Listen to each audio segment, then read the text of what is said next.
인도는 하루 신규 확진자가 40만 명에 이를 정도로 최악의 상황을 보이고 있습니다. 백신 접종률이 높은 다른 일부 국가들은 일상을 찾아가고 있습니다. 국제부 연결해서 전 세계 코로나19 상황 알아보겠습니다. 김진호 기자. 네, 김진호입니다. 인도 상황은 갈수록 안 좋아지는 것 같군요.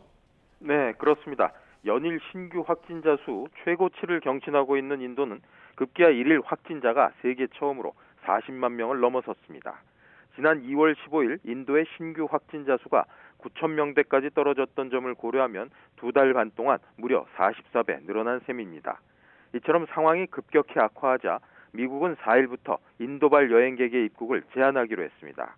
호주는 한술 더 떠 인도에서 들어오는 자국인까지 입국을 막기로 했습니다. 오는 3일부터 인도에서 귀국하려는 호주인의 입국을 잠정 금지하면서 이를 어길 경우 최고 5년의 징역형이나 6만 6천 호주 달러, 우리 돈 5,700만 원에 해당하는 벌금형에 처할 수 있다고 엄포를 놓았습니다. 자, 김진호 기자. 네, 일본도 코로나19 확산세가 계속되고 있죠? 그렇습니다. 일본의 코로나19 신규 확진자가 다시 6천 명에 육박했습니다. 일본 공영방송 NHK 집계에 따르면 어제 오후 6시 반 기준 일본 전역에서 새로 확인된 코로나19 확진자는 5,954명입니다.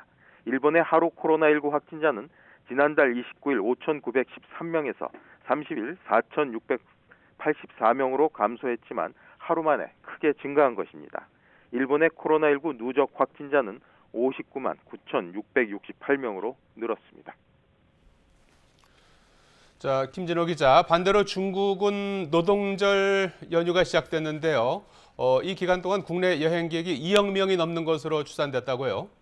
네, 중국은 어제 노동절부터 시작된 5일간의 황금 연휴에 들어갔습니다. 중국 교통운수부는 이번 연휴 기간 연인원 2억 6,500만 명이 이동할 것으로 예상하고 있습니다.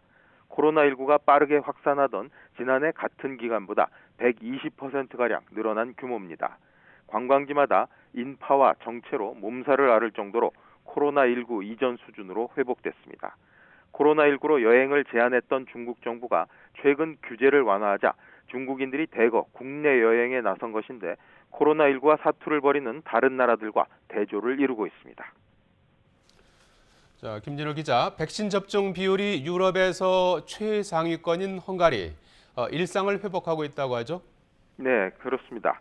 현지 시간 1일 토요일을 맞아서 헝가리의 수도 부다페스트에서 다양한 온천탕과 수영장을 갖춘 스파 시설이 문을 열었습니다. 한가로이 일광욕을 즐기거나 탕 안에 몸을 담근 채 체스를 두고 있는 사람들의 모습은 코로나19 이전의 모습과 다르지 않습니다. 입장 자격은 정부가 발급한 면역카드 소지자로 엄격히 제한돼 있습니다. 코로나19로 6개월간 닫혀있던 이곳은 문을 연 첫날부터 손님들로 북적여 백신 접종의 위력을 새삼 실감케 했습니다.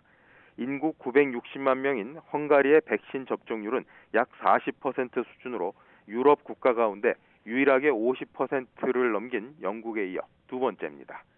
지금까지 국제부에서 전해드렸습니다.